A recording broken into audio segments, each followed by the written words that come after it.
Pozdravljeni, moje ime je Tatjana Kozjek in sem prodekanja za študijske zadeve Fakultete za upravo.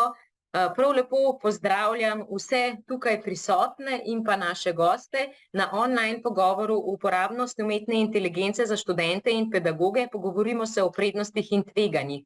Z nami so danes dr. Smiljana Gartner, visokošolska učiteljica na Filozofski fakulteti Univerze v Mariboru, dr. Vlado Stankovski, visokošolski učitelj na Fakulteti za računalništvo in informatiko Univerze v Ljubljani, in dr. Kristjan Mustek-Lešnik, visokošolski učitelj in predstojnik Centra za pozitivno psihologijo na Fakulteti za matematiko, naravoslovje in informacijske tehnologije Univerze na Primorskem, ter predsednik Strokovnega sveta Republike Slovenije za splošno izobraževanje.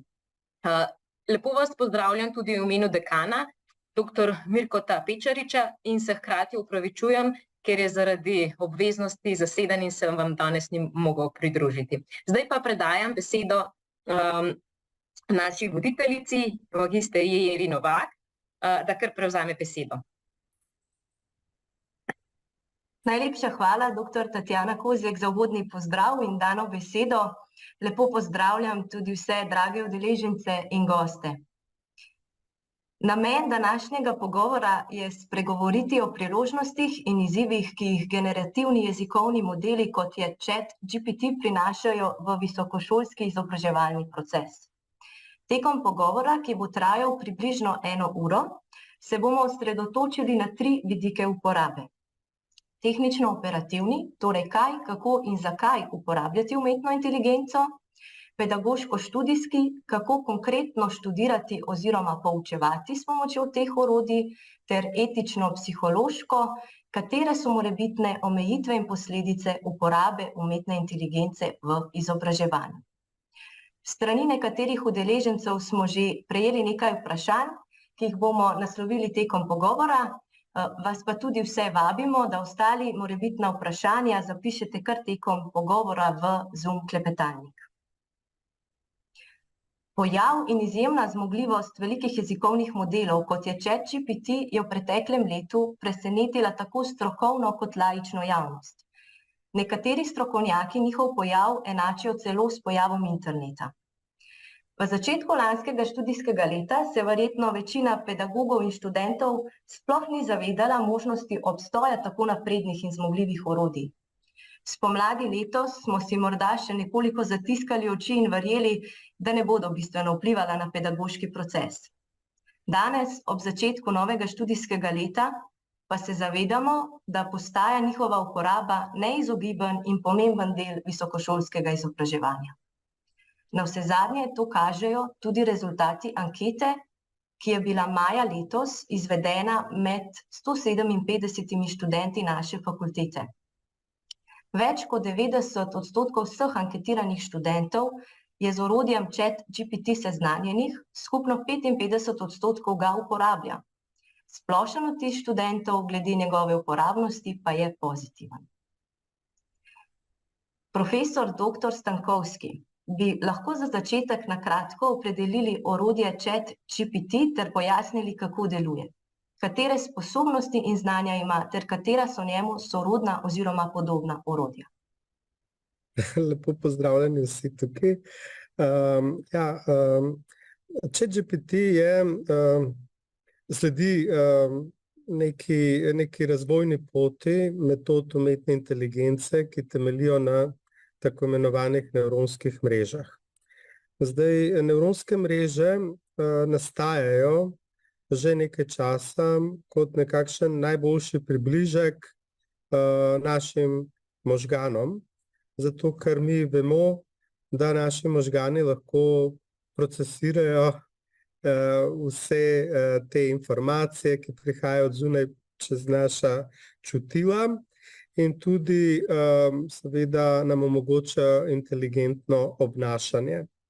In zdaj sposobnosti, ki jih ima taken model, ki je v osnovi prazen na začetku, ko ga ustvarimo, pa so točno take, kot jih omogočajo podatki, ki mu jih damo, zato da ga na nek način naučimo. Recimo, če mu damo podatke neke videozapise ali pa nek tekst, bo samo tisti tekst zapisan v tem orodju. Če pa med različnimi teksti obstajajo različne verjetnostne in statistične podobnosti, potem bo to orodje na nek svoj način začelo združevati te informacije v neko celoto, ki se mu temu algoritmu zdela najbolj smiselna. Zdaj, tako kot je ta ChatGPT, obstajajo tudi druga orodja. Jih imajo recimo Google Bard, Claude, Microsoftov Bing, Copilot in podobno. Tako da je več teh orodij. Značilnost vseh teh orodij pa je ena in ista. Algoritem temelji na nekih verjetnosti oziroma na neki podobnosti podatkov, ki mu jih damo, in potem jih zna na nek način združevati ali asociirati med sabo. Dodala sem še eno podvprašanje. Sicer govorili ste o tem, da se zbirajo podatki, ki so jih te v bistvu modeli sposobni obdelovati, in verjetno je neke vrste tak podatek tudi jezik. In eden izmed udeležencev je že vnaprej postavil vprašanje, kako je umetna inteligenca vzpostavljena znotraj slovenskega jezika. Če bi mu lahko v tej točki odgovorili. Mi imamo ravno v našem laboratoriju kolega profesor Bajec, razvija že nekaj let v bistvu tak jezikovni model, ki uporablja slovenščino, imenuje se Tolmač in je namenjen tudi tujim študentom pri nas, da v realnem času dobijo odgovore na vprašanja v njihovih jezikih. Tako da tudi v parlamentu se uporablja to testno orodje, tako da veliko tega se tudi dogaja na tem področju. Super, najlepša hvala. Dr. Smiljana Gartner, smem vas poprašati, ali uporabljate to orodje ChatGPT, pa če morda poznate in uporabljate tudi kakšno izmed drugih orodij? Ja, seveda poznam. Mi uporabljamo, torej uporabljala sem ne samo ChatGPT, ampak tudi Bing Chat, ki ga je Univerza v Mariboru zakupila, v najrazličnejše namene. Nekaj v namen, da skupaj študenti raziskujemo, preiskujemo, kaj nam sploh nudi, kje so prednosti, kaj so omejitve. Študenti Univerze v Mariboru imajo na spletu tudi napisano ChatGPT, kako ti je lahko v pomoč, kjer imajo določene smernice. Seveda so splošne in je potrebno veliko delati s temi sistemi, torej sistemi umetne inteligence oziroma z orodji. Tako da uporabljamo v pedagoške namene, torej za preizkušanje, za raziskovanje mej, tudi za preverjanje kakšnih odgovorov, in pa tudi v nepedagoške namene, predvsem birokratske, ker včasih so ta orodja zelo dobra za pisanje tako imenovane birokratske latovščine. Odlično, hvala lepa, se bomo podrobneje teh natančnih načinov uporabe še dotaknili v nadaljevanju. Pa morda še predajam besedo dr. Muse Klešniku, in sicer ste v enem izmed intervjujev izpostavili, citiram: "Šola ne more 100 let starim načinom dela konkurirati svetu pametnih telefonov, družbenih omrežij in njunega konstantnega priliva dopamina v možgane." Kako, če sploh napredni smo po vašem mnenju v visokošolskem izobraževalnem procesu, se morda priložnost za prevetritev oziroma modernizacijo kaže prav v vnosu tovrstnih orodij v procese visokošolskega izobraževanja? Kakšen je vaš pogled in vaše morebitne konkretne izkušnje v zvezi z uporabo teh orodij? Najprej lep pozdrav vsem skupaj.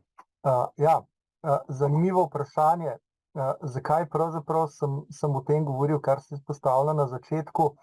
Nekako izobraževalni sistem je pravzaprav v samem svojem bistvu precej tog pa rigiden. Se pravi, se odziva na spremembe, ampak je ena reč, ki jo opažam v zadnjem času, ne, da pravzaprav so odzivi izobraževalnega sistema na spremembe pač zahtevajo nekaj časa. Težava je seveda, če so spremembe v okolju bolj dinamične in se dogajajo hitrejš, kot jih je zmožen predelati in se odzvati na njih. Ne. In zadnje čase se nam pravzaprav to dogaja. Ne. Jaz prihajam tudi z fakultete, kjer tradicionalno študentje proizvajajo oziroma smo že v mojem času proizvajali ogromno enih pisnih izdelkov. Ne. In ravno ta produkcija pisnih izdelkov, seminarskih nalog, različnih zapisov, ne, je tisto področje, na katerega je recimo najprej posegel ChatGPT, ne, oziroma so ga začeli študentje najhitreje uporabljati in absolutno prej, kot smo se mi začeli z njim ukvarjati. Ne. Jaz sem ga že testiral, jaz sem ga že preizkusil, moram reči, da se mi je zdel na začetku sila zanimiv in sem ga pravzaprav kot firbec testiral na različnih možnih področjih. Zdajle me sila zanimajo tudi druga orodja, ne samo ChatGPT, recimo orodja za delo z grafiko, slikami, fotografijami in tako naprej.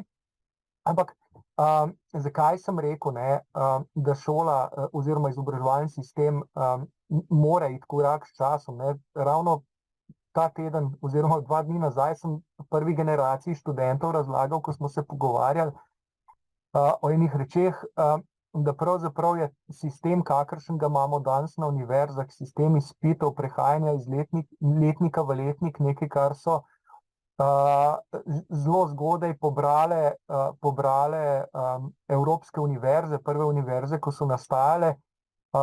Te so pobrale kar nekaj idej, ki so jih razvili na Kitajskem za svoje mandarinske izpite že skoraj 3000 let nazaj. Se pravi, sistem, ki ga uporabljamo danes, je precej star. Ne? Tako da ja, prevetritev, absolutno je treba iti v korak s časom. Ta orodja bodo vedno hitrejša se bodo razvijala, v končni fazi tudi zato, ker so to orodja, ki bodo čez nekaj časa, zelo verjetno, to bo dr. Stankovski verjetno boljš vedel, ne, ampak začela sama sebe nadgrajevati pa razvijati. Ne. Se pravi, tukaj niti ne bodo več odvisna od človeka zgolj kot razvijalca. Tako da ja, absolutno mislim, da so to orodja, ki lahko naredijo naše delo bolj zanimivo, bolj atraktivno, bolj privlačno in konec koncev tudi študij za študente bolj privlačen, ga približa pravzaprav njihovim življenjskim izkušnjam, stvarem, ki se jim v življenju dogajajo v tem trenutku, odziva se lahko praktično takoj na stvari, ki se dogajajo okrog njih. Ne? Tako da ja, jaz tukaj vidim ogromnega potenciala, na drugi strani seveda pa vidim pravzaprav tudi zelo veliko enih razlogov za to, da smo pa hkrati pa seveda tudi previdni pri vpeljevanju teh orodij in da se zavedamo, tako kot vidimo njihove prednosti, seveda tudi vseh njihovih morebitnih pomanjkljivosti, se pravi, bodisi strani napak ali pa bodisi tudi kakšnih manj na prvi pogled očitnih pasti, ki se lahko skrivajo zadaj. Super, hvala lepa. Si bom kar sposodila to vašo misel, da mora iti v bistvu šola v korak s časom. Ne? In glede na stališče ministrice za digitalno preobrazbo dr. Emilije Stojmenove Duh, glede poučevanja in poučevanja z umetno inteligenco, ki je dejala, Slovenija ne bo prepovedala generativne umetne inteligence v izobraževalnih sistemih, ampak bomo učence in učitelje izobraževali, da jo bodo uporabljali kot orodje. Bi lahko rekli, da se verjetno s tem vašim istomislijo, ne, da moramo iti v korak s časom, strinja tudi vlada. In me zanima, kje in kako se pa potem takem lahko pedagogi in študenti sploh lahko izobražujemo, da bomo znali rokovati s tovrstnimi orodji. Ali smo sploh dovolj digitalno zreli? Dr. Stankovski, mogoče vprašanje za vas. Ja, to je zdaj zelo zanimivo vprašanje in sem jaz, če razmišljam o tem, zdaj na internetu, kot lahko danes vidimo, je ogromno nekih tudi nenatančnih informacij. a ne rečejo temu fake news. In zdaj tudi, ko se neka informacija da ali prebere, vedno odzadaj so lahko tudi kakšni politični interesi. Recimo, da beremo, da je nek produkt super zanimiv za nas, v končni fazi pa se izkaže, da nam ponujajo produkt z barvo, ki je ravno meni najbolj všeč, ker že vejo, da je taka barva meni všeč. Tako da tlele je v teoriji računalništva je že znano, da kje so zmogljivosti računalnikov in tukaj spadajo tudi ti ChatGPT in vsi programe, ki jih bodo ljudje kadarkoli naredili.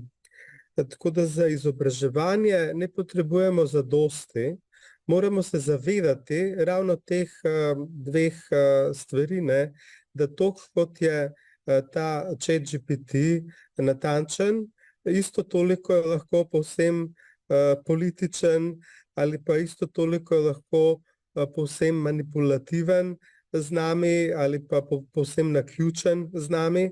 Tako da, če smo v preteklosti za brskanje informacij po internetu mogli sami poiskati mesto, ki ima želeno informacijo, nam jo zdaj lahko vsi ti pametni, inteligentni agenti lahko servirajo direkt pred nami, pred našimi očmi in jo lahko poslušamo, beremo, gledamo, ki je ravno tako natančna, kot je lahko tudi povsem politična ali nenatančna. Ne? To je glavna stvar, ki se jo moramo zavedati. In mislim, da se vsakemu lahko razloži. Tako da mogoče z nekimi kratkimi tečaji, ki se jih da tudi otrokom v prvi ali drugi triadi, na način, da razumejo zmogljivosti stroja, bi že lahko dosegli tak učinek, da se pač enostavno preprosto zavedamo, kje so zmogljivosti tega stroja. Mogoče toliko zaenkrat. Super, najlepša hvala. Izpostavili ste v bistvu eno izmed težav, strahov, ne, to je nevarnost zlorabe ali morebitne manipulacije, ne, teh orodij. In nekako je ena izmed veščin, ki potem predpostavljam, da jo študentje in pedagogi moramo imeti, ne, veščina kritičnega razmišljanja. Pa bi tukaj naslovila dr. Gartnerjevo, pa potem morda še dr. Muse Klešnika, katere veščine pa so ob tem še potrebne in jih moramo biti na njih pozorni in jih razvijati, da bomo tako študentje kot pedagogi kos vsem izzivom, ki jih prinašajo orodja ChatGPT. Zdaj, če se neposredno navežem na dr. Stavkovskega, ko je govoril o nadzoru, ne, včasih rečemo temu tudi, da smo v obdobju zlate dobe nadzora. In bolj kot poslušam razna podjetja, tudi komisije, institucije znotraj Evropske unije ali pa širše, ne, tudi Združene države Amerike, kako je potrebno spodbuditi zaupanje torej v sisteme umetne inteligence, se nam nekaterim prižge ta žarnica, ne? Ko nekdo, ki je na položaju moči, razlaga o zaupanju v orodje, je seveda potrebno biti takoj previden. In kritično mišljenje nam tukaj gotovo lahko pomaga, saj nam omogoča tudi preverjanje informacij, razmišljanje o ozadju, način iskanja, sklepanje. Tako da veščine, ne ena veščina kritičnega mišljenja, ampak veščine, ki jih pridobimo s kritičnim mišljenjem, so gotovo nujne. Tako kot je kritično mišljenje ali pa razumevanje, preverjanje informacij nujno, so nujne tudi zato, da mi smo avtonomna bitja. Torej, da krepimo našo lastno avtonomnost. In z spodbujanjem teh veščin opolnomočimo posameznika, da lahko preverja, se odloča in na koncu tudi prevzame odgovornost seveda za dejanje, ki ga je storil ali ki ga je storila. Tako da To je recimo en sklop celotnih veščin. Zdaj, če govorimo o pedagoškem procesu, namreč vsi ti sistemi umetne inteligence zelo pogosto ali pa še bolj lahko osamijo posameznika, kot so že ali pa smo že z digitalizacijo se osamili. In tu obdobje korone nam je dobro služilo, ali pa je nekaterim služilo, zato da še osamitev večja. In ena izmed metod dela znotraj pedagoškega procesa ali pa spodbujanje je gotovo timsko delo, torej ne skupinsko, ampak ekipno timsko delo, kjer posamezniki razvijajo odnose drug z drugim, grejo v socialno interakcijo drug z drugim, in napredujejo, če temu rečem, pridobivajo socialne in čustvene kompetence. Ter razumevanje, veste, ker branje teksta, nujno pri branju teksta je seveda razumevanje. In to je nekaj, kar ti sistemi umetne inteligence ne morejo dati. To je razumevanje konteksta ali pa besed. Recimo, jaz, ko sem se igrala, sem dala v ta Bing vprašanje: krščen Matiček, ali si ti nor? Torej, ali je sistem nor. In me je prav zanimalo, kaj bo zdaj bo napisal, ne, nisem ali sem, ker na vprašanje, ali si ti butec, mi odgovori: oprostite, vendar ne razumem, kaj želite izvedeti. Krščen Matiček, ali si ti nor, in dobiš odgovor, krščen Matiček je izraz, ki se uporablja kot psovka, v Sloveniji ima versko ozadje. Torej, ni razumevanja vprašanja. In to je nekaj, kar je veščina in kar je zaželjeno, seveda, da spodbujamo pri študentih, tudi pri dijakih in učencih, seveda. Super, hvala. Še doktor Muse Plešnik? Ja, če se kar na to navežem, jaz imam včasih občutek, ko dobim novo generacijo študentov, da praktično porabim skoraj 1 leto, da pridemo do točke, ko oni ugotovijo frišni študentje, po 9 letih osnovne, 4 letih srednje šole, da pravzaprav jaz nisem tam pred njimi zato, da bom tista vrhovna avtoriteta, ki bom posredoval vse znanje, ampak da je pravzaprav moja vloga ta, da jih navdušujem, usmerjam, informiram in nekako razvijam na eni strani njihovo radovednost, na drugi strani pa kritičen odnos do informacij. Mi vemo, mi imamo že vrsto let pravzaprav težave, to kaže vsako leto rezultati v osnovni šoli nacionalnih preverjanj znanja, pa potem mature, da imajo naši šolarji, naši dijaki in seveda potem postanejo tudi študentje, relativno dobro funkcionirajo, ko gre za nižje taksonomske ravni znanja, se pravi, ko je treba nekaj si zapomniti, nekaj povedati, in da se težave pa hitro začnejo kazati, pa tam, ko gre pa za eno globje razumevanje, recimo besedila, ki pa ni tako preprosto. Tako da ja, če se navežem tudi na predhodnika, absolutno se mi zdi to ključna stvar, učiti študente pravzaprav razumevanja, učiti veščin kritičnega razmišljanja, učiti veščin konec koncev, ker jaz se včasih me malo skrbi, da vsa ta orodja pravzaprav človeka vse bolj vlečejo pred zaslon in strani socialnega okolja, se pravi, pravzaprav so orodja pa naprave seveda zelo fajn zadeve, zelo fajn pripomočki, ampak življenje še vedno teče pa na eni strani med ljudmi, se pravi, se je treba učiti sobivati, poslušati, razumeti en drugega in tako naprej. Tako da tukaj je cel kup enih stvari, ampak to ni nekaj, kar je smiselno začeti pri študentih razvijati. Sej bistveno je, da se to začne prej, in tisto, kar mene veseli, je, da imam občutek, da so to prepoznali, to potrebo že na nižjih ravneh, se pravi, na eni strani Zavod za šolstvo že pripravlja izobraževanja za učitelje, se pravi, kako uporabljati ta orodja v pedagoškem procesu, in na drugi strani je seveda Zdaj še vedno zelo aktivna in zelo pomembna ta pobuda za razmislek o tem, da se računalništvo uvede v izobraževalni sistem kot samostojen predmet. Se pravi, kot predmet, ki bo otrokom pomagal razumeti ta orodja in približal način delovanja in hkrati pravzaprav naše otroke usposabljal za to, da bodo v prihodnosti, recimo temu, kritični, zahtevni, ne samo uporabniki teh orodij, ampak hkrati tudi zmožni biti razvijalci, soavtorji rešitev, ne.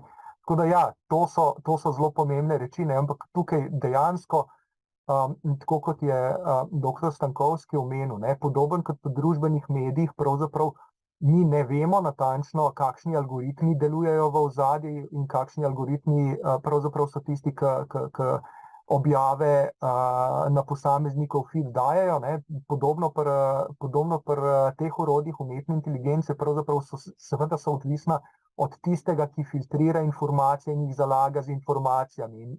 In tukaj ta previdnost v smislu razvijanja kritičnega odnosa, kritičnega mišljenja pri mladih od čim mlajših nog naprej je ključna reč. Če smem jaz še dodati? Seveda. Recimo ena veščina, katera se lahko krepi s pomočjo teh Bing Chat ali ChatGPT, je gotovo veščina zastavljanja vprašanj.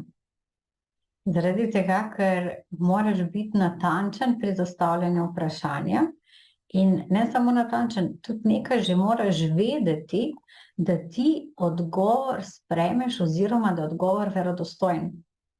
Ker namreč, če ti ne veš dovolj, je lahko odgovor, gre v čisto drugo smer, katero dejansko, torej kar bi želel. Ne vem, če me zanima, naj napiše sestavek o sodelovanju enega študija z okoljem. Jaz sem bila zelo natančna pri vprašanju, ker nisem napisala lokalnem okolju, na primer, ne. Ampak šlo povezava študija z okoljem in odgovor je bil okoljska etika sem, okoljska etika tja. Zdaj, če jaz ne vem dovolj, da bi razumela, da je odgovor popolnoma napačen, torej še v drugo smer odgovarjati ta sistem, bom lepo to oddala in bom mislila, da je v redu in se bom čudila, zakaj nisem dobila 6. In to, kar pomeni, da zahteva ne samo veščino zastavljanja vprašanj, biti natančen pri tem, tudi poznavanje snovi. Tudi poznavanje snovi je zahtevano tukaj. Toliko. Super, hvala lepa, ne. Torej, vedno, kadar se potem obračamo nanj, čim bolj jasno povedati, ne vem, kaj nas zanima, kaj je naš cilj, verjetno, ne, postaviti njega v okolje, v katerem smo mi. Da on razume situacijo našo, ne. Drži, malo sem zdaj razmišljala, ko ste omenjali nam pa njega, ker mi je delovalo tako poosebljeno in sem razmišljala, ali še imamo vedno v mislih orodje, tisto, ali govorimo že tako osebno, ne, ker to recimo ena stvar je, katero dosežemo pri tem, ali pa je zanimivo, da so mi študenti, ko so zastavljali vprašanja, zastavili vprašanje, prosim, ali mi poveš. In jaz vprašam, pa zakaj imate vljudnostne fraze? Gre za orodje. Ker vljudnostne fraze mi uporabljamo za komuniciranje z ljudmi, ker s tem izražamo neko spoštovanje, dostojanstva. In so imeli očitno občutek, da ker komunicirajo, da naj uporabljajo tudi te vljudnostne fraze, ki jih mimogrede uporablja tudi sistem. Hvala lepa, upam, da sem pomagal in tako, ne. Torej želja oblikovalcev, torej želja ustvarjalcev je seveda, da približajo to orodje človeku, da pač poosebijo, zato da čim več uporabljamo, se s tem ukvarjamo in da ti pade ta meja, mogoče pade meja med komunikacijo z ljudmi ali komunikacijo z sistemom. Ja, hvala lepa za ta dodatek. Pa če se posvetimo naprej, ne, torej, ko smo enkrat poučeni umetne inteligence ali pa se vsaj trudimo, ne, za to in imamo v mislih vse te potrebne že omenjene veščine, lahko naredimo šele korak v smeri poučevanja z umetno inteligenco. Različni avtorji in dokumenti podajajo različne sklope oziroma tako imenovane načine uporabe umetne inteligence v izobraževanju, pa če smem se zopet obrniti na vas, dr. Gartner, lahko prosim predstavite, na kakšne načine lahko oboji, tako pedagogi kot študenti, uporabljamo ta orodja v izobraževalnem procesu in kako lahko uporaba dejansko izboljša študijski oziroma pedagoški proces. Ja, se nekaj smo že povedali, ne? To je trening kritičnega mišljenja, trening zastavljanja vprašanj, trening vrednotenja zapisanega teksta. Prav gotovo so to elementi, ki jih lahko dosežemo. Če govorimo zgolj o teh ChatGPT, Bing Chat in podobno, kar je bilo omenjeno. Ker če govorimo pa o sistemih umetne inteligence, se pa to, mislim, to je pa veliko večje polje, ne? In večja uporaba od ocenjevanja do tega, imate primere, torej že preverjanje padca motivacije določenega učenca v razredu, ker učitelj lahko vidi, torej ali razume snov ali ne, ali je skoncentriran ali ne. Torej to je zdaj širše polje. Zdaj ne vem, vprašanje se nanaša na oboje ali na eno. Morda se danes omejimo ožje na ta orodja, kot so ChatGPT. Ja, tako se reka, recimo ena stvar, katera je tudi morda koristna komu ali pa ki jo tudi uporabljamo včasih pri študijskem procesu, je gotovo ta, da vsaj dobimo nek začetni zagon. Ker namreč iskanje idej in pisanje je težka stvar, je mučenje, jaz včasih rečem študentom, ne? Ko ti začneš pisati neko temo, je to neka posebna koncentracija, ki je potrebna, posebna veščina, včasih zelo mukotrpna stvar. In morda potrebuješ samo en zagon, ne? Ki mogoče ni dodelan, seveda ne, ampak morda ti da tisti zagon, da ti začneš raziskovati, preiskovati, ne? In nadaljuješ potem z svojim delom. Ne mislim s tem, da bodo torej sistem, da nam daje ideje, ker potem obstaja zelo velika nevarnost ali pa včasih kdo skoči v zrak in pa kje pa je potem človeška ustvarjalnost, ki je po taksonomiji, recimo Bloomovi, na najvišjem nivoju, ne? Če sistem prevzame tole, kaj se z ustvarjalnostjo zgodi, mislim, da se ne bo nič zgodilo. Človeška ustvarjalnost je še vedno ustvarjalnost, ki je sistem upam, da ne bo povozil, če bomo ponovno, da pridem nazaj, krepili to avtonomijo človeka, kritično mišljenje, torej krepili veščine, ki jih ljudje lahko imamo. Ja. Hvala. Delno ste v bistvu tudi odgovorili na eno izmed vprašanj, ena izmed udeleženk, ki je študentka in sicer jo je zanimalo, kako konkretno naj ta orodja ji lahko pomagajo pri pisanju seminarskih nalog. Torej, ne dajo nek navdih, ideje, vsekakor je pa potem na študentih samih, ne, da naprej razvijajo in pač spravijo zadevo v neko celoto. Pa morda tukaj... Vseeno bom vas jaz tule malo še bom stopila, ker so tukaj študentje, ne, da pa še vedno govorim o zagonu, še vedno morate sami delati. Zato, ker pedagoški delavci prepoznamo, kdaj, ali pa trudimo se prepoznati, kdaj je to produkt študenta in kdaj je to produkt sistema UI. In uporaba besed, torej terminologija, navezava na določena področja, vse to kaže, da je to zunaj dometa določenega študenta. Tako da naj se uporablja to kot zagon, kot preverjanje, ne pa kot nekdo, ki bo pisal namesto tebe. Zato, ker boste imeli kasneje težave, mislim, študentje boste imeli kasneje težave s tem. Recimo sploh v angleščini, učitelji angleškega jezika zlahka prepoznajo, saj je noter zelo veliko besednega zaklada, ki je zunaj dometa povprečnega študenta. Če govorimo o svojem področju, se zgodi to, da če 2-3 imajo zelo podobno strukturo stavka, je nemogoče, da je to pisal posameznik, ker vsak izmed nas ima svoj način pisanja. In če gre za 3-4, imajo podoben način, potem to več ni produkt enega, ampak mora biti produkt nečesa, katero so 3-4 povzeli. Hvala. Če smem tule še eno vprašanje, omenili ste že, da na Univerzi v Mariboru v bistvu spodbujate študente k uporabi teh orodij oziroma jih opozarjati.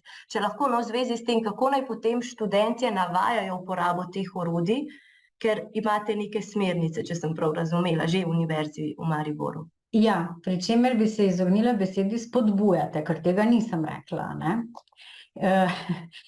Je pa zapisano, torej na tem študentskem svetu imajo napisano, kako je lahko ChatGPT v pomoč, kjer je razloženo, kaj to je, kako je lahko uporabljamo, naprimer, da si študentje pripravijo nek učni načrt za hitro učenje, ali za kakšno prevajanje, za ustvarjalno pisanje, torej za iskanje teh idej, tudi za povzemanje nekega dolgega besedila, ki je lahko razvrsti v neke krajše točke, ali pa, ko delate z Excelom, torej programiranje, ali pa mogoče še najbolj koristna stvar, odgovarjanje na maile. Tudi to je nekaj, kar nam lahko koristi. Tako da to so navodila zaradi tega, ker mi moramo prepoznati, vi ste dali, se mi zdi, kar visoke odstotke vaše raziskave, da jih več kot polovica to uporablja. In v bistvu me je zdaj strah, ker če bi šli vprašati verjetno pedagoške delavce, ta odstotek ne bi bil tako visok. In strah v tem smislu, da ali je to, o čemer zdaj mi govorimo, na spet ali ostali, ki sodelujete, recimo, da smo nekaj že nekaj že naredili s tem ali pa prebrali. Tisti, ki tega niso, mislim, da malo capljajo zadaj. Ja. Hvala, pa če smem kar ostati pri pedagogih, pa moje naslednje vprašanje morda za dr. Stankovskega, kako pa lahko konkretno pedagogi prilagodimo svoj pedagoški proces? Kako naj, na primer, prilagodimo navodila za pisanje seminarskih nalog, esejev, besedil? Ali je sploh primerno, da še na tak način preverjamo znanje oziroma kakšen tip nalog je primeren in kakšen je neprimeren glede na situacijo s temi orodji? Mislim, mogoče bi rad povedal svoj pogled na to orodje najprej, preden bi recimo povedal, kaj ne pedagogi počno. In sicer, jaz sem samo enkrat uporabil to orodje, in sicer, ko sem letos poskušal poiskati peščene plaže na jadralni poti iz Biograda okrog Kornatov, in so moji gostje na barki želeli pač videti tudi peščeno plažo. In mi je to orodje dalo 2 taki plaži, ki sem si jih potem ogledal in se mi zdeli super, recimo, da je nekaj koristnega, kar bi lahko mogoče tudi malo dlje časa, če bi iskal, bi tudi sam poiskal na mapi s klikanjem in gledanjem in recimo intuicijo, kje bi lahko kakšna taka plaža bila.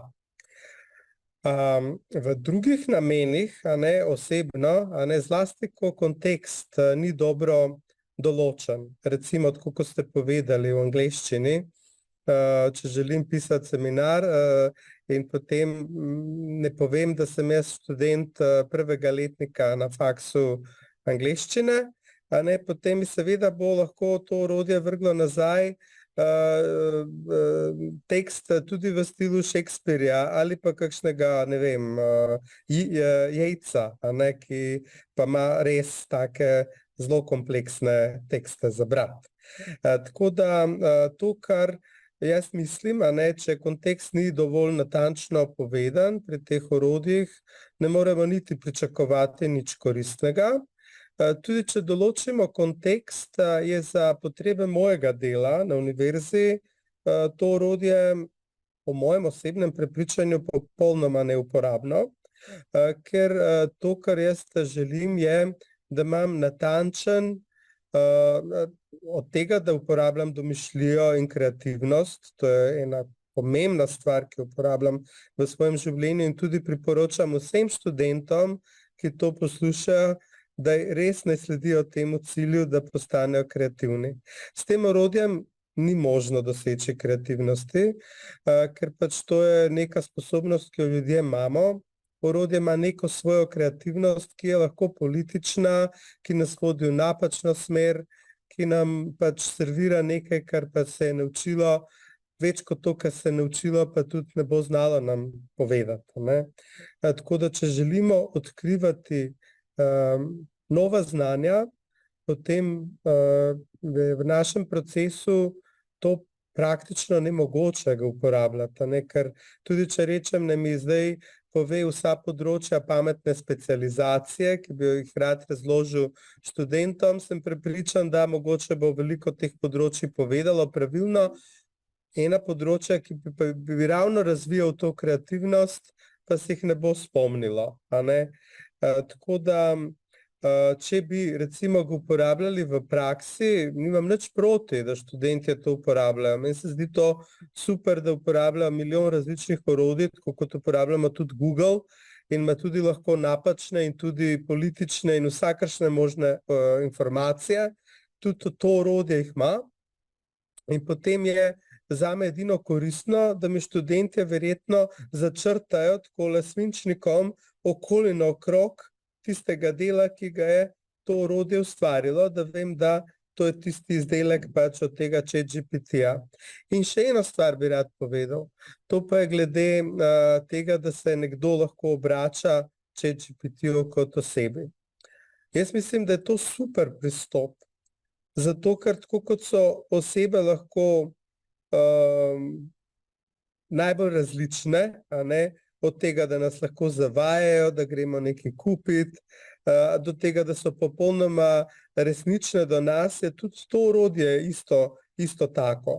Tako da, če si predstavljamo, da se pogovarjamo z eno osebo, ki je lahko najbolj različna oseba, je to najboljši pristop, ker bomo se zavedali, da ta oseba lahko tudi dela napake in podobno. V novih projektih, ki jih mi izvajamo na naši fakulteti, en od teh je več milijonov vreden projekt Extreme XP, se ukvarjamo v bistvu s tem, kako naj tako orodje, torej orodje umetne inteligence, medtem ko se pogovarja z nami, nam tudi pove, kakšna je verjetnost stavka, ki nam ga pove. Recimo, da nam pove, poglej, zadev sem s tem tekstom od Shakespearea, recimo, ali pa s tvojo seminarsko nalogo, verjetnost, da sem zadev to, kar ti želiš, 50-odstotna, ali pa 20-odstotna. Ali verjetnost, da bo učitelj s tem zadovoljen, 5-odstotna, če si bo natančno to pogledal. In potem bomo, recimo, ko bojo ta orodja znala na tak način komunicirati z nami, bomo mi točno vedeli, kje smo, in kakšna je verjetnost, da bo ta stroj, ki je na drugi strani in nič drugega kot stroj, da nam bo lahko povedal informacijo, ki je res za nas nekaj koristnega.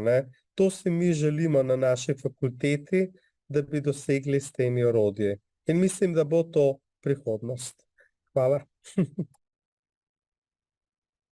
Hvala lepa. Zdaj smo se že večkrat dotaknili slabosti, oziroma izzivov, tveganj, na katera moramo biti pozorni.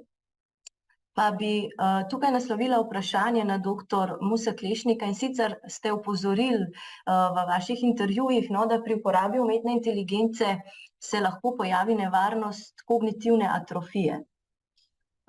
Pa bi prosila, če bi lahko pojasnili ta pojem in pa kako biti pozorni na to, no, oziroma kako lahko to zamejimo. Ja, mislim prvič, to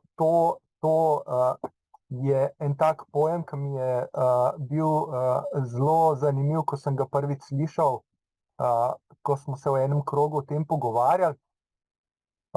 Morebiti bom tako rekel, ne, mi govorimo o teh orodjih, se pravi o orodjih umetne inteligence, ne, ampak ko govorimo o človeški inteligentnosti, o človekovi kogniciji, ne, je to, kar sta omenila oba druga sogovornika, se mi zdi ključna stvar, ne.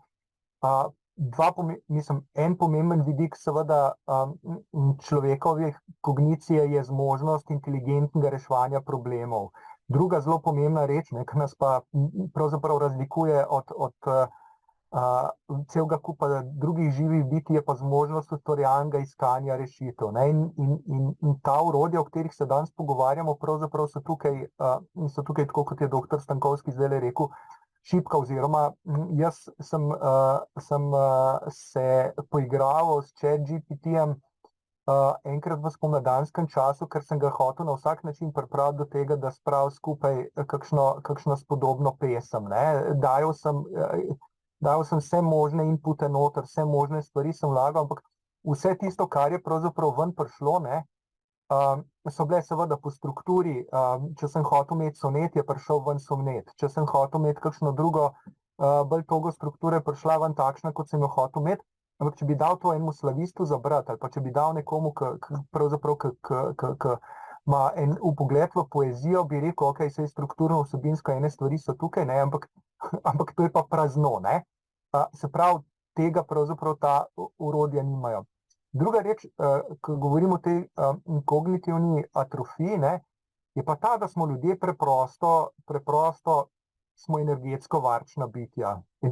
Za moje študente dam roko v ogenj, da to velja, ne, ker ko se pogovarjam s študenti, kako se dela seminarske naloge, na konec koncev pridemo do tega, da jih počnejo natančno tako, kot smo jih mi delali 30 let ali pa takrat, ko smo študirali nazaj, se pravi, nekaj ur pred oddajo ali pa nekaj dni pred oddajo smo pogledali na urnik in naenkrat zagrabila panika, ker zdaj je treba hitro narediti in ker je treba nekaj hitro narediti, išče človek bližnjice in če bi imeli mi takrat takšno orodje, bi bilo to idealno za uporabiti za bližnjice. In tisto, kar seveda vemo, je, da en velik del študentov uporablja ta orodja točno za to, ne. Se pravi, da opravijo neko delo namesto njih in hkrati ne razumejo, da je to pravzaprav sorazmerno precej slabo, precej švoh upravljeno delo in da en dober pedagog zelo hitro opazi to lahko, ne. Ja, seveda so odzadaj lahko veliki nabori podatkov, ampak to je, ne, se pravi, če smo prej govorili, tisto, kar se mi zdi ključno, je na eni strani učiti dejansko mlade, tudi nas, konec koncev, uporabljati modro ta orodja, zato da bomo z njimi lahko naredili več, kot bi lahko brez njih. Ker če jih bomo uporabljali zato, da bodo opravljala delo namesto nas, bo to sorazmerno šloh rezultat, ne. O kognitivni atrofiji smo se pa, da grem nazaj, smo se pa pogovarjali pravzaprav v enem krogu, ko smo ugotavljali, da je ta stvar, ki rečemo družbena omrežja, ne, ki so jo prinesla s sabo komunikacijska orodja, pravzaprav za sabo potegnila to, da je komunikacija danes med ljudmi na splošno, na sorazmerno nezavidljivi ravni, in tudi, kar se tiče samih odnosov, ne, ta komunikacijska orodja oziroma družbena omrežja, če bi pod črto potegnili, ne vem, če bi rekli lahko, da so več dobrega naredila kot stvari, ki jih nismo želeli, pa so jih s sabo prinesla, ne.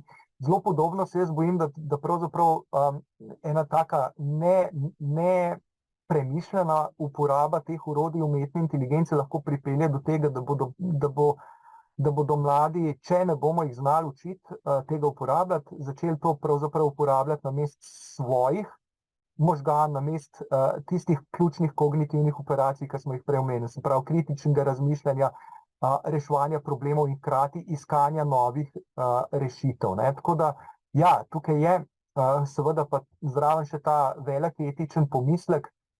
Mi seveda ne vemo, kaj so vhodni podatki, kaj je tisto, kar ta orodja zajemajo, in tisti seveda, ki ta orodja pripravlja, tisti, ki ta orodja ustvarja, seveda ima možnost s temi orodji seveda, tako bom rekel, lahko so orodja, ki zelo koristijo človeku, lahko so pa to orodja, s katerimi se strašno lahko manipulira z ljudmi. Če smem jaz nekaj, sem na kratko. To, kar ste vi povedali, zakaj se uporablja recimo konkretno, ne? KLM, kolegica pravi v KLM-u, da uporabljajo zato, da jim stranke, ko se jim pritožujejo orodja, jim pripravi v bistvu izvleček tega in potem oni sam to pošljajo naprej in skrajšajo pač delo, ne? Koliko so njihove stranke zadovoljne, ne vem. S takim pristopom, ne, do strank. To, kar pravite za študente, uporabljajo za to, da napišejo v 5 do 12 seminarsko nalogo, kako bi temu rekli postopku, ko nekdo nekaj takega naredi. Ne vem, pač jaz imam neke svoje definicije za to, ne? Ampak v resnici iz tega razloga sem jaz kar nazaj uvedel pač ustne izpite, ko študent pač pride in se lepo lahko pogovorimo in se znamo pogovarjati o vseh konceptih, ki jih mora znati ob 3 zjutraj, ko ga pač takole zbudimo, ne? Ne pa, da bi recimo zdaj mogli to pač spraševati ChatGPT-ja po odgovorih, a ne? In to je tisto znanje, ki ga ljudje potrebujemo, ne? Za življenje, vključno s tem, kaj nam ta orodja, mora pač razumeti, da so meje pri vseh teh orodij, ne? Tako da ne vem, koliko so te seminarske lahko uporabne. Uporabne so zato, da skrajšamo čas do nekega odgovora, ampak jaz recimo take odgovore zahtevam, recimo zdaj sem nekaj potoval booking.com, čisto konkretno, ne? In zdaj mi neko orodje nazaj odgovarja, meni, ne?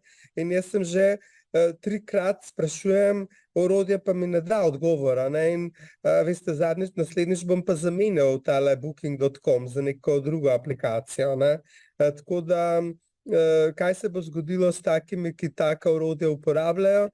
Ni rečeno, da bojo na koncu res zmagali s tem, ne? Ni rečeno. Ne bi si dovolil tega uporabljati v medicini, recimo, ne? Ker bo hipoteza mogoče, ne vem, da je pač, ne vem, bolečine v mišicah so zaradi, ne vem, krčnih žil, v resnici pa je zaradi pomanjkanja kolagena, recimo, ne? Tako da ne bi si upal. Hvala. Preden damo besedo še našim udeležencem, bi morda še prosila dr. Smiljano Gartner, glede na to, da ste izdala en članek z naslovom Etika, umetna inteligenca v izobraževanju, a bi želeli izpostaviti, opozoriti morda še na kakšen etični vidik, ki ga tekom tega pogovora še nismo omenili. Ojej, zato potrebujemo še dodatno uro. Mislim, da se sploh nismo lotili zasebnosti, nismo se lotili vprašanja pristranosti, sistemov, ljudi in povezavi s tem, tako da tega je zelo veliko in glede na čas mislim, da ga nimamo, ne. Je pa mislim, nimamo toliko časa. Gotovo pa lahko se navežemo na to, kar je bilo zdaj rečeno, je to priložnost za mogoče spremembo. Ne vem, koliko je tu pedagoških sodelavcev zdaj prijavljenih, ampak za spremembo pristopa, ne? Torej načina poučevanja, da gremo z tega mogoče neke vrste konzervativnega poučevanja na drugačen način. Je priložnost in upam, da ne bil je boom, zdaj se je malo umirilo, tako da ne vem, koliko še je to zanimivo za naše kolege. Gotovo pa bi lahko koristilo in upam, da ne bo podobno, kot je bilo s tem recimo IKT-jem, kjer je bil strašen boom, kjer smo morali vse učne načrte od osnovne šole po celi vertikali vstavljati ta IKT. V realnosti pa od IKT-ja, uporabe IKT-ja, učenci, dijaki niso imeli kaj veliko, zaradi tega, ker tudi se zaposleni niso poglabljali v uporabo teh orodij. Hvala, ja, se strinjam, žal naš čas omejuje, morda pa vseeno lahko povabim naše udeležence in poslušalce k branju vašega članka, kjer pa vendarle lepo navedete in predstavite te etične vidike in tveganja. Etika, umetna inteligenca v izobraževanju je naslov, pa ga bodo najdli na spletu, je dostopen. Hkrati sem tudi opazila, da ste v chat, dr. Stankovski, tudi vi že delili vabilo k branju enega prispevka, ki se navezuje prav na tematiko današnjega pogovora, pa lepo vabim udeležence, da si v miru preberejo pa dopolnejo to, kar smo danes poskušali podeliti z njimi. Zdaj, glede na čas, imamo priložnost samo še, da odgovorimo na tole vprašanje udeleženca, kdaj oziroma ali sploh bo dostopna odprtokodna različica umetne inteligence, torej da ga bo lahko uporabnik prilagajal svojim željam, potrebam. Morda vprašanje za dr. Stankovskega. Jaz mislim, da so ta orodja dostopna, tako da odprtokodna. Mislim, da obstajajo taka orodja, da so odprtokodna in dostopna. Obstajajo tudi še novi pristopi in tudi ta orodja so odprta, recimo taka, ki spremljajo ne samo govor in besedila, ampak tudi video in multimodalne, torej globoke te nevronske mreže, ki bodo lahko tudi na podlagi govora naredile tudi hišo in podobno. Tako da to je veliko tega na trgu in se lahko prenesejo, se lahko uporabljajo, študenti to uporabljajo zato, da se malo zabavajo tle na naši fakulteti, in da pač eksperimentiramo s tem, kaj se bo dalo kaj početi. Najbolj pomembno pa je, da so dobro definirana vprašanja, zato da imamo tudi dobre odgovore na koncu. Super, najlepša hvala, pa naj bo to ena zaključna misel z vaše strani. Hvala vsem udeležencem za udeležbo na dogodku, vsem gostom za vse, kar ste z nami delili. Pa naj za konec predam besedo zahvale tudi osrednjemu gostu današnjega pogovora, brez katerega današnji dogodek ne bi bil mogoč. In sicer pravi takole: spoštovane in spoštovani udeleženci, zahvaljujem se vam za vašo pozornost in aktivno sodelovanje na našem spletnem pogovoru o uporabnosti umetne inteligence za pedagoge in študente. Vaša vnema in prispevki so naredili ta dialog izjemno dragocen. Nadaljujmo sodelovanje in skupaj gradimo boljše izobraževanje, okolje za vse. Hvala vam, spoštovanjem ChatGPT. Hvala vsem tudi v mojem imenu, vam želim prijeten preostanek popoldneva in srečno.